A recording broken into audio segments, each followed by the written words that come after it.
Олег Жанышевич, 650'ден 1400 доллар деп точно айттыңыз ба азыр? 1400 долларга чейин. 1400 долларга чейин это кандай квартиралар? Азыр мен таң калып атам де, 2 барабар бааны айттыңыз да, ошондо адамдардын дагы сортко бөлүп койдуңар банда очередь боюнча. 650 доллардыкты кимдер алат? Баягы бебечара, жетим жесирлер алабы? Сиз азыр жаңылышып калсаңыз, сиз ичип болот анан. Парламенттен абайлап сүйлөдүңүздөр. 1400. Мындай логически деле ойлоп көргүлө да. Эми биздин Ал бечара очередка турган дагы 10 жыл турат очередка. Эконом класс курулуп атабы, премиум болуп атабы, кичине маалымат берип кетиңизчи. Буларга квадратын канчадан берип атасыздар? булардыкы кымбатыраак, анткени булар кезексиз алып атат. 750 доллар. Кандай? 1 чарчы метр. 2 бөлмөлүү батир 67ден 73 чарчы метрге чейин. Сөз депутат Абдибаева Айсара Нышанында. Рахмат. Сиз өзүңүздү тааныштырсаңыз, ким болуп иштейсиз? Тилек Жээнбаев, мамлекеттик ипотекалык компаниянын төрагасынын ордун басары. Ошо менин үйүм долбоору боюнча азыр кандай варианттар бар дейм да, ошону бир тактап берсеңиз бизге. Үлүштүк жер боюнча 50-50 деген бар экен, Ал кандай кызматкерлерге берилет? Анан негизинен мамлекеттик кызматкерлерге канчадан берилип атат? Же болбосо эконом класс курулуп атабы, премиум болуп атабы? Кичине маалымат берип кетиңизчи. Бүгүнкү күнү ГИК 4 багыты менен ишти жүргүзүлүп келатат. Бул социалдык ипотека, бул биздин 5 айырылуу категория жарандарыбыз кирет бул жакка. Жалгыз бой энелер, эгерде үй бүлөдө ЛОВЗ бар болсо, жаш адистер, алыскы аймактагы жаш адистер, Баткен регионундагы чек арада өткөн кызмат өтөгөн кызматкерлер жана дагы бир категория, ошондо булар социалдык категория кирет. 4% менен алышат 25 жылга без первоначального взноса. Дагы 4% менен 25 жылга ала тургандар бул льготная ипотека. Бул жака мамлекеттик кызматкерлер кирет. Мамлекеттик жана муниципалдык ишканалардын кызматкерлери, бюджет тармакта иштеген кызматкерлер, бул ушул эле социалдык тармакта иштеген мугалимдер, саламаттык сактоо тармакта иштеген Без первоначальный взноса 25 жылга 4% менен. Анан дагы доступный ипотека деген бар бизде. Бул дагы 25 жылга чейин без первоначального взноса, бирок булардын үстөк пайызы 8% жылдык. 8%. Бул жеке тармакта иштеген жарандар өздөрүнүн кирешесин тастык в установленном порядке өздөрүнүн. Түшүнүктүү. Сиз жана сиз айтып кеткен 50% боюнча айтсаңыз 50-50. Бул бүт жарандар үчүн 50% баштапкы төлөм менен, кезекте турган жарандар дагы бул кезексиз да берилеби? Кезексиз дагы берилет. Бул негизгиси менен биздин сырт жакта жүргөн биздин мекендештерибиз, эмгек миграцияда жүргөн мекендештерибиз үчүн ушундай мүмкүнчүлүк түзүлгөн да. Жана республиканын ичинде дагы биздин жарандар эгерде өздөрүнүн кирешесин тастыктай албаса, булар дагы 50%-ын эгерде төксө, ушуларга квадратын канчадан берип атасыздар? Булардыкы кымбатыраак, анткени булар кезексиз алып атат. Булардыкы премиум болуп атыптыр, мен уктум да. Ар кандай, бардыгына ар кандай сунуштап атабыз. Премиумдагы Баасын айтып коюңуз. Мисалы үчүн, Волково-Кустанайская дарегинде 750 доллар. Кандай? 1 чарчы метр. 750 доллар 1 чарчы метр. Волково-Кустанайская көчөлөрүнүн кесилишинде. Бул социалдык категорияга киреби же кайсы? Бул бардыгына кимдин кандай мүмкүнчүлүгү бар болсо, өздөрү тандай алат. Кымбатын да тандайбы же арзаныраагын тандайбы, ушундай. 750 доллар. Эконом класс бул анда. Эми эконом десек, мисалы үчүн 2 бөлмөлүү батир 67ден 73 чарчы метрге чейин. 3 бөлмөлүү батир 93 чарчы метр. Алда 750-дөн. Алда 750. Бул Сиздерде бир даректеги кайсыл категориядагы 950 миңден нары, ошону айтсаңыз? 950 миңден ары бул мисалы үчүн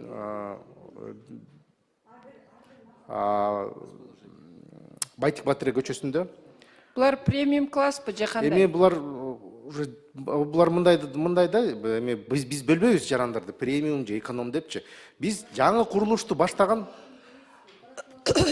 сөзсүз по расположению, по месту локации биз ушу дифференцированный подход кылабыз, бааны аныктап атканда. Бирок жаңы курулушту баштаган сайын биз ушу бүт жарандар үчүн ушул классты жогорулатууга максат алганбыз. Анткени деген Сиздер ушуга ошол премиум жакта премиумга басым кылып атасыздарбы же ал жакта кайсыга? да- Мен алайынчы, депутаттар.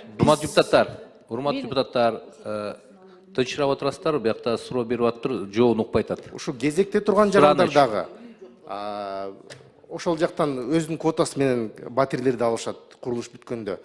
Анан ушу кезексиз 50% төккөндөр дагы ошол жактан ала алышат да. Мисалы үчүн кезекте келаткандар менен алардыкы по себестоимости алышат. Мен силерди каймынча 650дөн мисалы үчүн Бишкек шаарынанчы. Кезексиз 50% төккөндөр алар кымбатыраак алышат. Ушундай. Силер азыр ушу премиумга басым кылып атасыздарбы же кандай? Менин оюм, ошо премиумга көбүнчө басым кылып атпыздар да. Бардыгына эле басым кылып атабыз. Бүт биздин жарандар үчүн ушу мүмкүнчүлүк болсун Азыркы деп. бөлүнгөн акча кайсы багытка кетет? Азыр бүт жерде, мисалы үчүн бүгүн биз 62 миң батирдин курулушун жүргүзүп атабыз. По всей стране. Бул 4,5 миллион, уктум эле мен. 4,5 миллион чарчы метр. 80 миң деп уктум эле. Сиз тактап коюңузчу, 62 же 80би? 62 миң батир. Куруп атасыздар. Республика боюнча куруп атабыз. Канчадан канчага чейин баасын айтып койсоңуз? Баасы $650 $1,400 чейин. Эми 1,400 бул Бишкек шаарындагы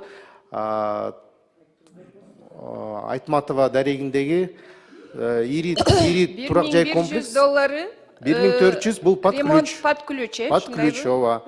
Эгерде салыштырсак, ошол эле даректе жеке курулуш компаниялар не под ключ, ПСО кылып 1,700дөн баштап сатып атышат. 1,700дөн жогору. Урматтуу депутаттар, бул азыр узарып кетти, тем более сиз өзүңүз уже адашып калып атасыз. Буну сиз даярданып келип эле бир күнү мындай презентация кылып эле көрсөтүп койсоңор, малат көрсөтүп койсоңор жакшыраак болот.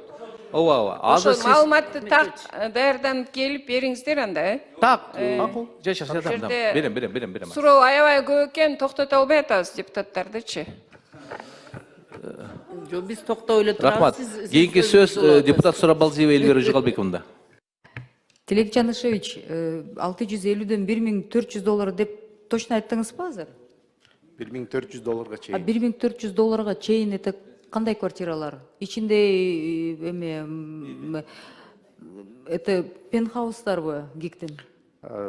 Бул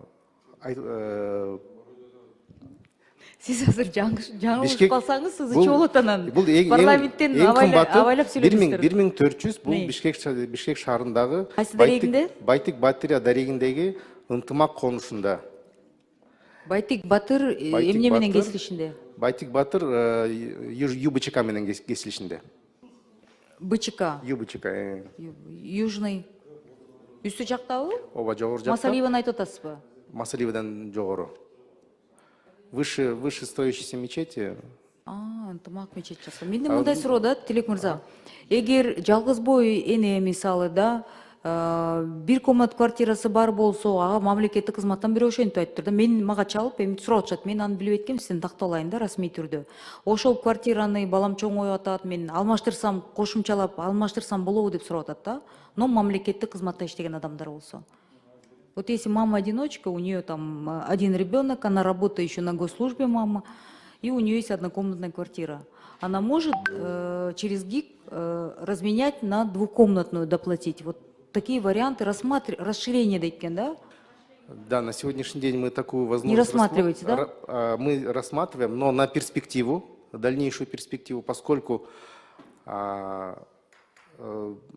пока в действующей нашей программе эта возможность есть только для тех, кто уже взял жилье по нашей программе в построенном нами жилье.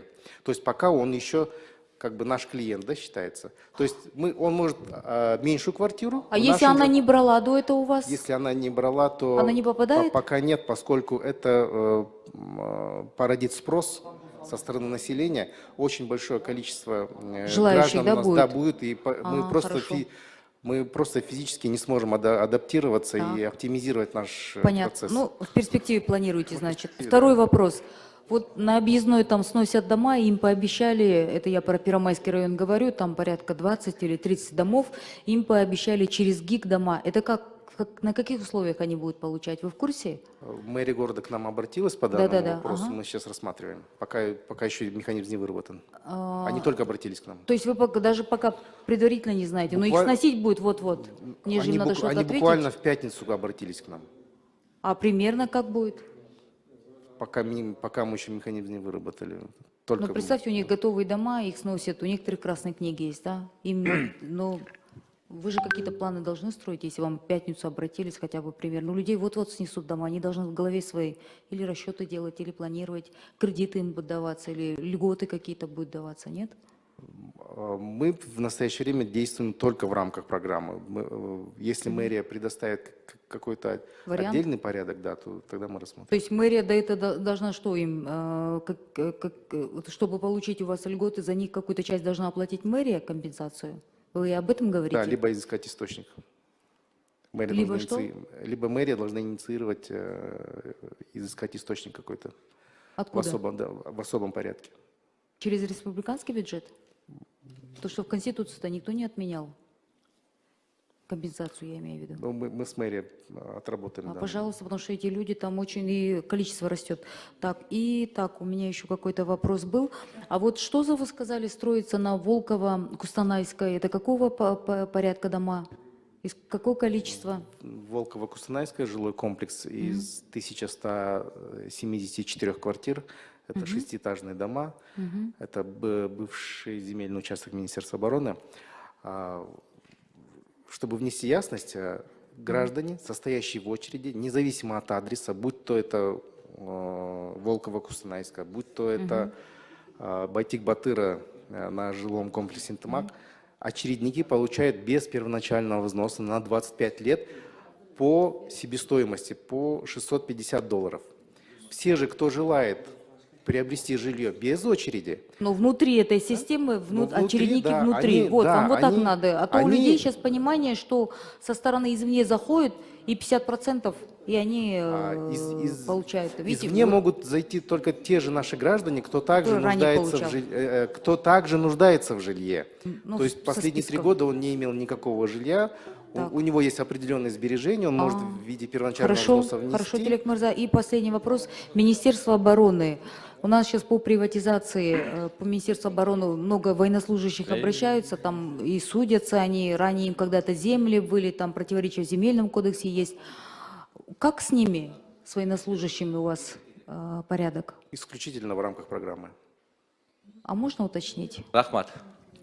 По природе ипотеки платность, возвратность. Все понятно. Спасибо. Рахмат. Кезек берелер? Кезек менен анда депутат Нарматова Надира Эжимда. Рахмат.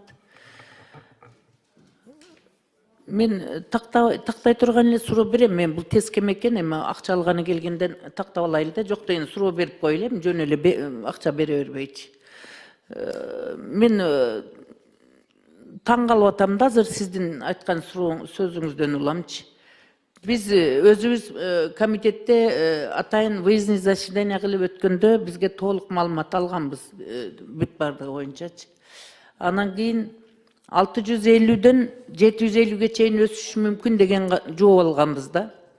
Азыр мен таң калып атам да 2 барабар бааны айттыңыз да, ошондо адамдардын дагы сортко бөлүп койдуңар банда очередь боюнча. $650 кимдер алат? Бая бебечара, жетим жесирлер алабы? А 1400 ким алат? $1000 ким алат анда?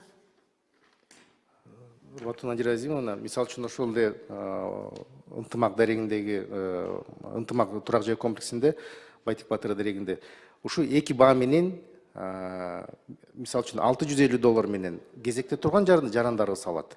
Ушул льготный направление менен, социальный деген направление менен. Экинчи жартысын ушу 50%-ын төккөндөр ушул эле биздин кезекте турган жарандарды салат да.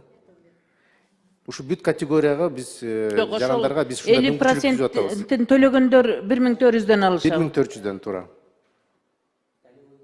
Ошол эле бир эле домдон. Ооба.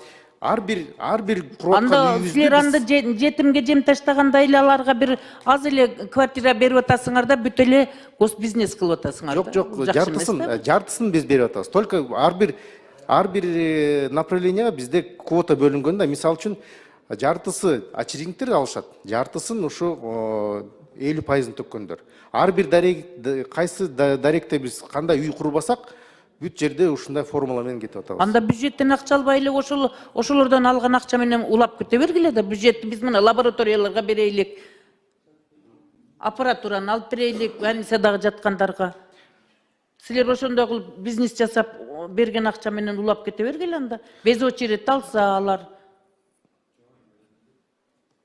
Мындай логически деле ойлоп көргүлө да. Эми биздин Ал бечара очуртка турган дагы 10 жыл турат очуртка. Анда монтип кызыгып кете берсеңер 50% төлөдү деп ошолорго биринчи очередте берсең. Рахмат. Сиз өзүңүз анда эмесе мындай маалыматты айтпаш керек жетекчи. Келип отуруп алып туруп айтып атасыз. Айткандан кийин жооп бериң. Болбосо айтпагыла. Өзүрө ичиңерди кармагыла. Себеби ошон үчүн туура эмес пикирлер жаралып атат да, бардыгы нааразы болуп атат. Бизге бербей атат деп. Очередте тургандар албай эле, ортодон киргендер алып атат да, ошо 50% төлөдүм кылып туруп. Анда жеңилдик каякта калат. Эми өзүңүздүн сөзүңүзгө жараша мен айтып атам. Мындай ой келди сүйлөй бербегиле ар нерсе кылып. Коомчулукта туура эмес пикир жаралат, анан bir күн анан өзүңөрдүн башыңарга муш болот ушунун бардыгы. Ошон үчүн Данияр Эрмекович бизге карайт да, биздин комитетке карайт да, каражат бизден кетип аткандан кийин мамлекеттин бюджетинен курулуп атат да үйлөрчү. Ошон үчүн буну жакынкы күндөрдө эле бир өздөрүнчө бүгүнкү күнгөчө почти 1 жыл болуп калды биз выездный заседаниеге барганыбызга. Ошол чечимдердин аткарылышын көзөмөлдөп туруп, комитеттен кайрадан биз презентация кылып ушул жерде бир күн тартибинде маселе кылып киргизип коелу, угуп коелу. Макул. Болбосо выездный заседание кылайлы, барып көрөйлүк, көзүбүз менен көрүп коелу, анда выездный заседание кылып бир күн уюштуруңуздар. Макул. Ошол туура болот да, себеби Макул. ошо менин сунушум эске алып коюңуз.